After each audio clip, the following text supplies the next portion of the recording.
అవతారంలో మమతా బెనర్జీ, సుప్రీంలో వాదనలు వినిపించిన బెంగాల్ సీఎం.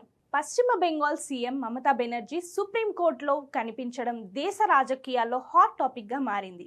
ఎన్నికల జాబితాల స్పెషల్ ఇంటెన్సివ్ రివిజన్పై భారత ఎన్నికల కమిషన్ తీసుకుంటున్న చర్యలను సవాలు చేస్తూ ఆమె స్వయంగా వాదనలు వినిపించారు.